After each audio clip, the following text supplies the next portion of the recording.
Hallelujah, hallelujah. बोले यीशु मसीह की, यीशु मसीह की।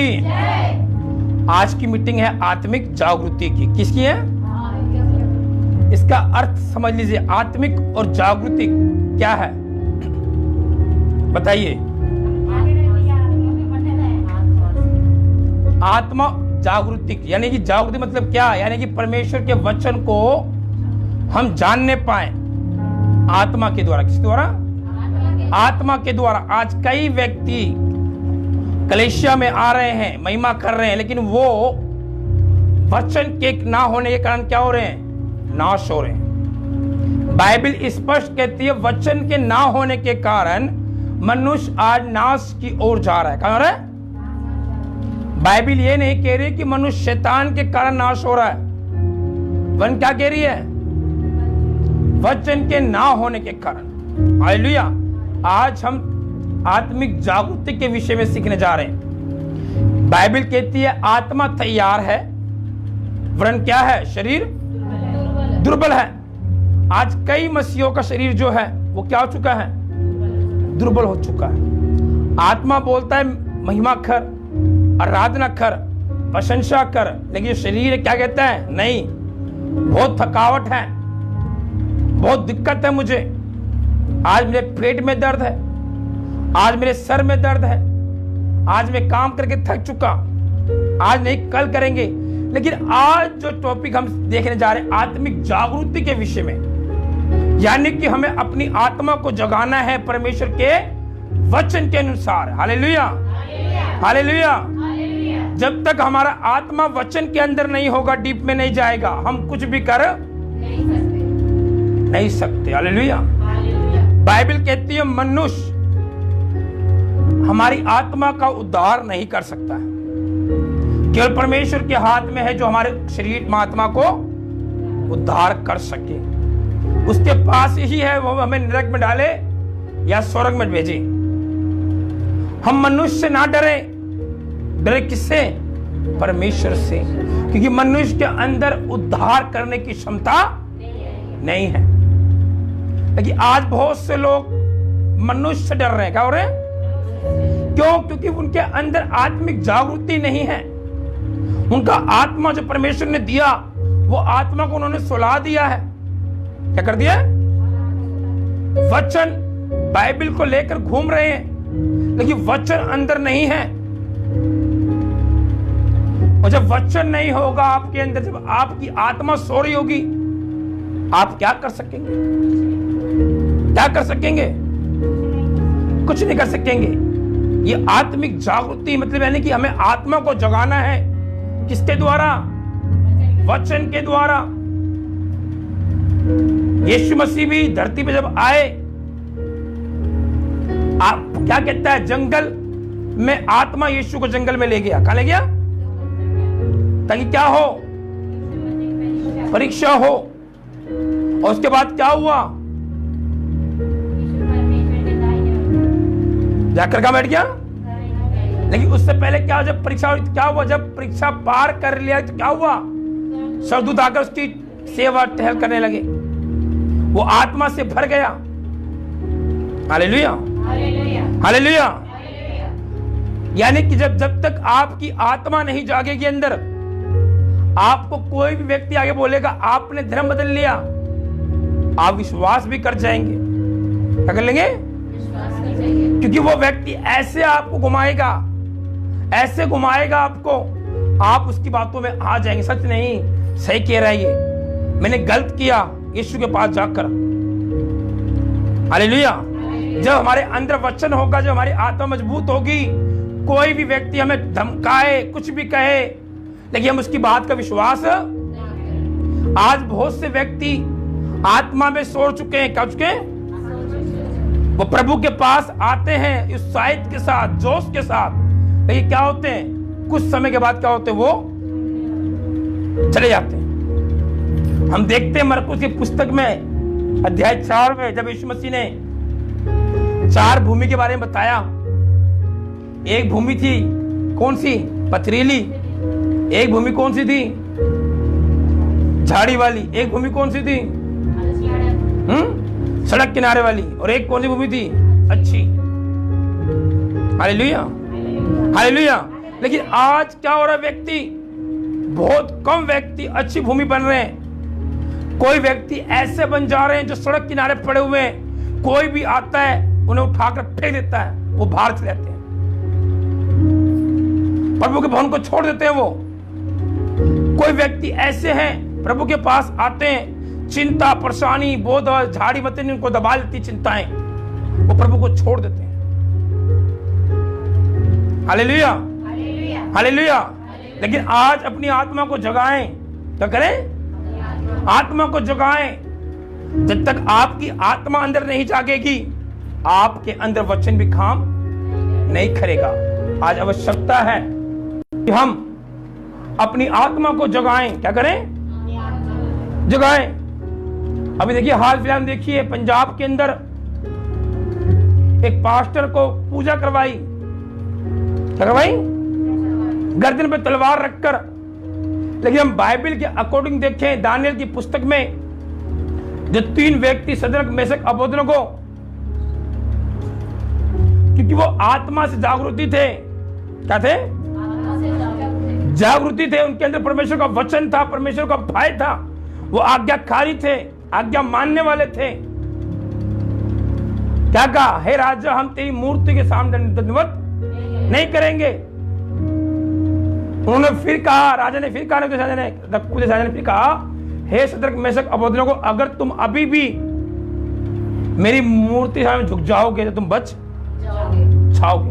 लेकिन उन्होंने फिर भी कहा, नहीं नबूकदनेस्सर राजा, हम तेरी मूर्ति के सामने नहीं झुकेंगे। अभी उस पास्टर ने पूजा करी, हवन पड़ा, फिर गर्दन पे तलवार थी, लेकिन उसका भरोसा उस समय क्यों? क्योंकि उसका जो आत्मा थी वो जागृति नहीं थी। क्या नहीं थी? नहीं थी। अगर हमारी अंदर आत्मा जागृति होगी, कोई व्यक्ति सामने बंदूक भी लगा देगा, लेकिन उस समय कह सकते हैं, नहीं, मैं यीशु में विश्वास करता हूं। Hallelujah, hallelujah, hallelujah. अब देखिए, सदरक, मेशक, अबेदनगो आग के भट्टे में गए, लेकिन क्या हुए? मरे। जो लोग उसे फेंकने गए वो खुद जल मरे, लेकिन वो लोग मरे नहीं। उनके सर का बाल का एक बाल भी नहीं हुआ, जला। क्यों? क्योंकि उनकी जो विश्वास नहीं, उनकी आत्मा जो जागृति थी। क्या थी? आत्मा जागृति थी। उनकी आत्मा कहती थी, यीशु मसीह को छोड़, परमेश्वर को छोड़, कोई और परमेश्वर नहीं है। कि जो परमेश्वर है वो मनुष्य ने बनाया है, परमेश्वर ने सिर्फ इंसान को बनाया है। यीशु मसीह धर्म नहीं बदलता। हम कैसे लोगों को कह सकते हैं? बताइए आप। अगर आपके अंदर आत्मिक जागृति नहीं होगी, आप कैसे बोल सकते हैं? कोई व्यक्ति बोले आके, आपने धर्म बदला है, यीशु मसीह क्रिश्चियनों का परमेश्वर है, ईसाइयों का परमेश्वर है, आप कैसे बोल सकते हैं उनको कि आप रोंग हैं, आप गलत हैं? कैसे बोलेंगे आप? नहीं बोलेंगे। ऐसे कैसे प्रूफ होगा? कैसे प्रूफ होगा? कोर्ट तो प्रूफ मांगता है ना। प्रूफ दिखाओ। क्या सबूत है तुम्हारे पास? सबूत आपके पास परमेश्वर का अंजीर है, कलाम है। यूहन्ना की पुस्तक अध्याय 3 उसकी 16 वचन कहता है कि परमेश्वर ने जगत से ऐसा प्रेम किया कि उसने अपना एकलौता पुत्र दे दिया, ताकि जो कोई, यहां नहीं कहता कि क्रिश्चियन विश्वास करे या हिंदू विश्वास करे या मुसलमान विश्वास करे, उसने कहा जो कोई विश्वास करे वो नाश ना होगा परंतु अनंत जीवन को पाएगा। यह आपका प्रूफ है। क्या है? यह आपका प्रूफ है। उत्पत्ति की पुस्तक अध्याय 1 उसके 26 वर्ष में कहा, आओ हम मनुष्य को अपने स्वरूप में बनाएं। परमेश्वर ने मुझे अपने स्वरूप में बनाया है। यह आपका प्रूफ है। क्यों? क्योंकि आप अब तक आत्मा में सो रहे हैं। वचन नहीं मालूम, वचन कहां पर क्या काम करेगा। हालेलुया। पुराने में प्रभु यीशु मसीह ने कहा, जब परमेश्वर ने मूसा को आज्ञा दी, निर्गमन की पुस्तक में लिखा है, मुझे छोड़ कोई किसी और परमेश्वर की उपासना ना करना। कहां देंगे प्रूफ आप? जब वचन नहीं मालूम तो प्रूफ कहां देंगे आप? आज का वचन यही हम सीख रहे हैं। आज की जो मीटिंग है आत्मिक जागृति, यानी कि हमें आत्मा में जागना तो है, लेकिन वचन के अंदर हमारी जागृति बढ़नी चाहिए। नहीं तो कोई व्यक्ति भी आकर आपको गिर देगा, आप गिर जाएंगे। Hallelujah, hallelujah. मैंने बताया पहले पॉइंट में कि वचन ना होने के कारण आज मसीह लोग नाश हो रहे हैं। वो प्रभु के पास भाग कर आते हैं, बपतिस्मा भाग कर ले लेते हैं जो जोश में, लेकिन उनके अंदर वचन नहीं है, वो नाश हो जाते हैं। मसीह का जो कलीसिया है ये शतरंज है। क्या है ये? आपको दिमाग से खेलने की जरूरत है, संसार से, शैतान से, नहीं तो आप शतरंज में हार जाएंगे और विरोधी आपका जीत जाएगा। Hallelujah, hallelujah. कितने लोगों को खेलना था शतरंज? नहीं तो खेलना, आप हार जाएंगे। Hallelujah, hallelujah, hallelujah. आज से अभी से पहले खेलना सीखें। शतरंज में जो क्या खिलाड़ी है, उसके अंदर कौन कौन मेन खिलाड़ी हैं, हमें बनने की आवश्यकता से मेन खिलाड़ी। Hallelujah, hallelujah. बोलो यीशु मसीह की, यीशु मसीह की। हम जब देखते हैं पतरस को, पतरस ने खड़े होकर कहा, जब एक लंगड़े व्यक्ति को चलाया, उन्होंने सामने लाया, खड़ा कर दिए राजा के पास। राजा देख, ये देख कहां से लोग क्या सीख के आए हैं। उसने साहब कहा, जिस व्यक्ति को तुमने कोने का सिरा बना दिया, हम उसके द्वारा काम करते हैं, हमारी कोई सामर्थ्य नहीं है। आप भी कहें, भाई मेरी क्वालिटी नहीं है, मैं चर्च में गया, मेरा प्रभु मुझे ले गया है, लेकिन आप बोलेंगे नहीं नहीं, वो सुषमा आई थी मुझे ले गई। आप तो ये बोलेंगे डायरेक्ट, नहीं बोलेंगे मुझे पिंकी ले गई, मुझे सीमा ले गई, मुझे वो ले गया, मुझे वो ले गया। आप उसमें इंजाम ठोक देंगे बचने के लिए, नहीं।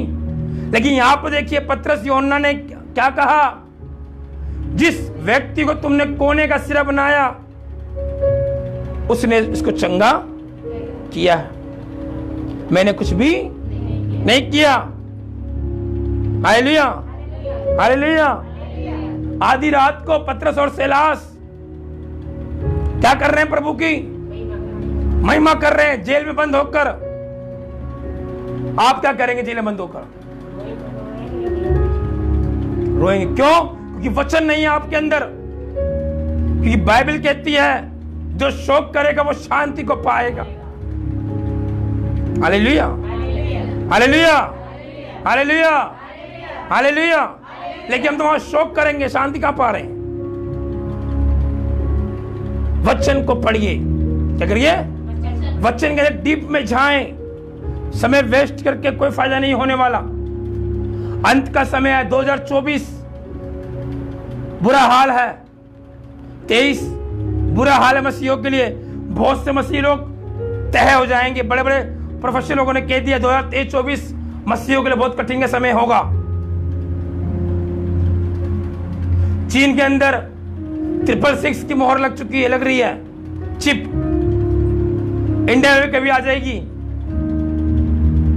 लेकिन जो लोग 666 की मोहर को लगवाएंगे वो परमेश्वर के राज में प्रवेश नहीं करेंगे। लेकिन बहुत से मसीही लोग इस लाइन में लगेंगे। क्यों? क्योंकि उसी से आपको चावल, दाल, चीनी, राशन मिलेगा दुकानों पर। लेकिन वचन आपके अंदर होगा, आप कहेंगे चिप मैं चिप नहीं लगवाता, बेशक भूखा मर जाऊं। क्योंकि अगर आप चिप लगवाएंगे, मोहर लगवाएंगे, आप परमेश्वर राज में प्रवेश, आप बपतिस्मा ले लें, वचन को पढ़ लें, कुछ भी कर लें, लेकिन प्रवेश यही करेंगे। Hallelujah, hallelujah. बहुत से मसीह लोग गिर जाएंगे। क्यों गिर जाएंगे? क्योंकि उनके अंदर वचन नहीं होगा। वचन नहीं होने के कारण मनुष्य नाश की ओर जाएगा। अगर आप सोच रहे हैं मैं हल्के में काम कर रहा हूं, चल रही है गाड़ी, गाड़ी खिंच रही है, तो आप गाड़ी खींचते रहिए, लेकिन तेज जो आने वाला है बस देखते रहिए क्या होगा। क्योंकि जो वचन मजबूत होगा परमेश्वर के साथ काम करेगा।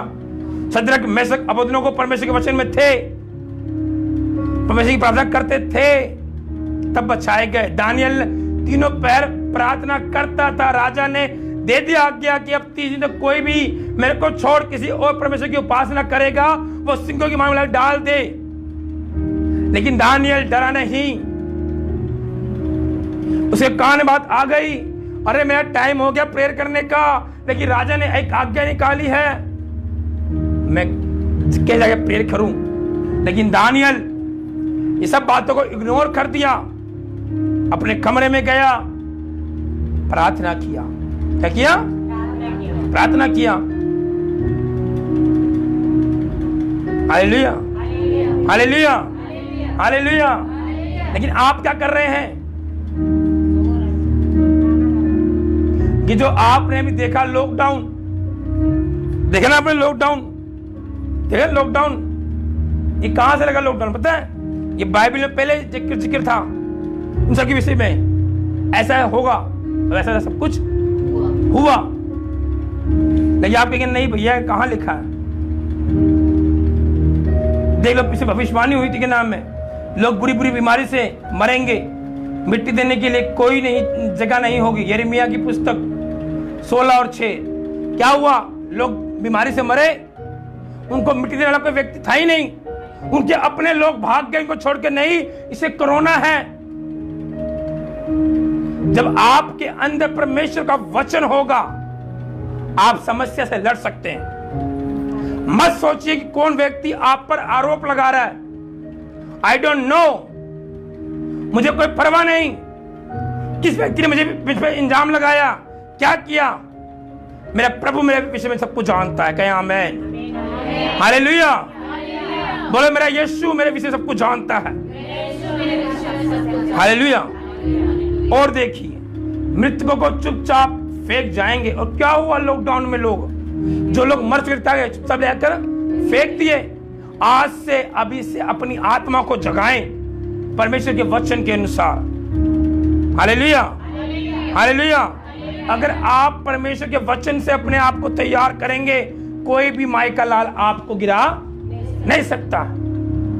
लेकिन अगर आपके अंदर वचन नहीं होगा, आपकी आत्मा मजबूत नहीं होगी, कोई भी आपको गिरा सकता है।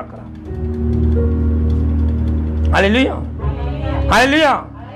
देख रहे हैं पंजाब में कितना विरोध हो रहा है, मसीहियों को कितना सताया जा रहा है। जो नहीं पंजाब में हो रहा है, दिल्ली में हो सकता है, कहीं भी हो सकता है।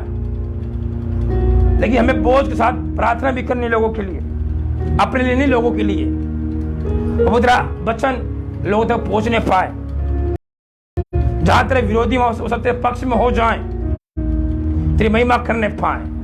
आज अपनी आत्मा को जगाएं, अपनी आत्मा को सोने ना दें, शरीर को सोने दें, लेकिन आत्मा को जगाकर परमेश्वर से प्रार्थना करें। जब आपका आत्मा जाग जाएगा, शरीर अपने आप उठ खड़ा होगा। Hallelujah, hallelujah.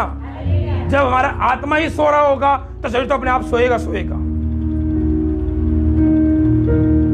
आत्मा को परखें, आत्मा क्या कहता है आपसे। जो व्यक्ति चोरी कर रहा है और उसके अंदर आत्मा है, उसको आदम बोल रहा है तूने चोरी की, तूने चोरी की, तूने पाप किया, तूने पाप किया, तूने बुराई की, तूने बुराई की। समझ जाइए आपके हाथ पवित्र आत्मा है। अगर नहीं काम हो रहा समझ लीजिए आत्मा नहीं है, फिर शैतान का आत्मा कार्य कर रहा है। क्योंकि शैतान का काम है वे विचार कर, चोरी कर, पाप कर, झूठ बोल। Hallelujah, hallelujah, hallelujah. आज हम सीख रहे हैं आत्मिक जागृति के विषय में, यानी कि अपने आप को नहीं, अपनी आत्मा को जगाएं, परमेश्वर के वचन में जागृति बन जाएं। हालेलुया। प्रभु आपको आशीष दे। सभी को जय मसीह। आइए हम प्रार्थना करें, सभी लोग अपनी आंखों बंद करें। मेरे स्वर्गीय पिता परमेश्वर राजा, दयालु खुदावन बाप, प्रभु शाम के समय हम आपसे प्रार्थना करते हैं प्रभु जी। पिता अपनी बेटी और बेटों पर अपना हियाव दिले प्रभु जी, प्रभु तेरी आत्मा में जागने पाए प्रभु जी, और तेरे वचनों में डूब जाए प्रभु जी, तेरे अभिषेक को अपने जीवन में लेके चलने पाए प्रभु जी। और प्लीज इनके जीवन में तेरे आत्मा कार्य करे प्रभु जी। प्रभु आज जो कोई पिता तेरे साथ नहीं है पिता, वो तेरे साथ में खड़े हो जाए। यीशु मांगता हूं, आमीन। सभी को जय मसीह की। अब हमारे खुदा ने शुभ का फजल पिता पुत्र से भागता इस चर्च के साथ, हम सबके साथ प्रभु यीशु मसीह के उतरे, सब कहेंगे आमीन। अरे बोलेंगे हालेलुया, हालेलुया, हालेलुया। यीशु मसीह की, यीशु मसीह की, यीशु मसीह की। सभी को जय मसीह।